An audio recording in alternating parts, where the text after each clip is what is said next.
If you're high up, come down a lot closer here to the podium, just for time efficiency. Our first speaker is Jeff Parnes. I know as Jeff is here, as Jeff is coming on down. Speaker number 2 is Christian Deschauer. Christian is here. Speaker number 3 is Clayton Medford, who I see. Speaker number 4 is Keith Merlin. So if you all could come on down closer to the podium.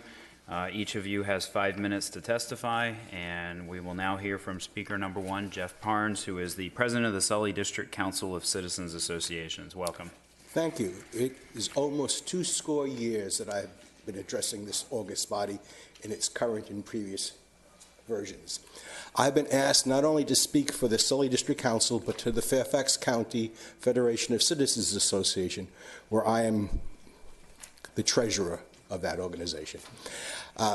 The Sully District Council, the Joint Sully District Land Use and Transportation Committee, have reviewed this proposal, have spoken to you and sent you documentations in the past on the Land Use J applications.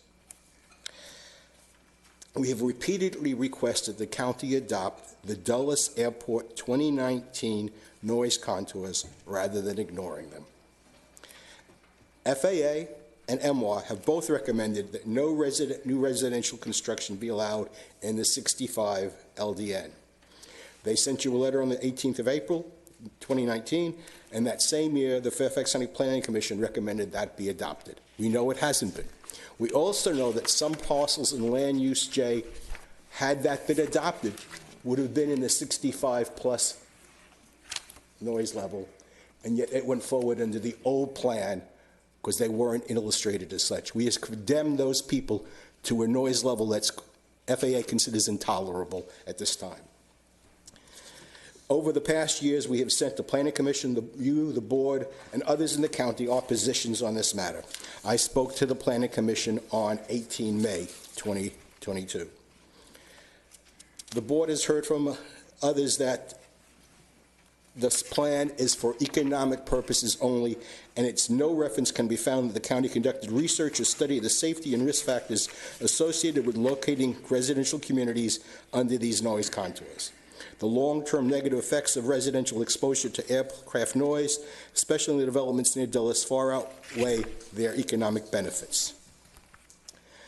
The noise mitigation standard proposed in the subject plan is ineffective and misleading. It will not work. And in addition, these people will live in and out of their community. When we were in the Sully District Council saw proposed plans that had outdoor barbecues, these people would be less than 1,000 feet underneath the plane. The plane would be flying over them at 90-second intervals at a noise level 60 to 65, and yet the developers say, well, you could barbecue, speak to your neighbors every 45 seconds out of every 90. None of the 4 developments recommended for the approval by the Planning Commission since the 45 DBA have proffered to meet the standard.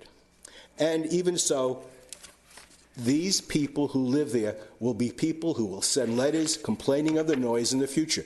We have found that in Fairfax County, most of the noise complaints come from National Airport, very few from Dulles. Why? Because the Board of Supervisors, in its wise wisdom, has eliminated those parcels from development. You're now opening it up. We expect that you will have many more complaints. Our joint committee and the Federation recognize the paramount importance of Northern Virginia airports, Dulles and Reagan, to the economy of the Washington metropolitan area. We strongly support citizen and neighborhood engagement, which you have undertaken.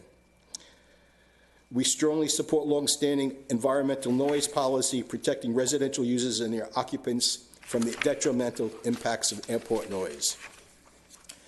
We request that you advertise that the 2019 plan be adopted and that you advertise the changes to the comprehensive plan to reflect those. We strongly suggest that you comply with the request for MWA to provide notice of any land use applications that are located within the 60 to 65 noise contours or higher. We request the Board of Supervisors require in any residential development approvals within the 60 to 65 DNL the provision of aggregation easements, hard to say, as well as comprehensive written disclosures to prospective purchasers, including potential safety and health consideration, and a legible diagram depicting flight paths in their proximity to each development. We heard that people were saying that the buyers will need to sign off on this. I will tell you that is inconsequential. When the noise happens, nobody's going to look back, oh, look, in my package, I said I understood the airport was here. It's too noisy. This shouldn't happen. The airports, the airlines, FAA, and other organizations will hear from them to the detriment. And thank you so much for allowing me to speak. I wish you well. Have a good day. Thank you very much, Mr. Parnes. Speaker number 2.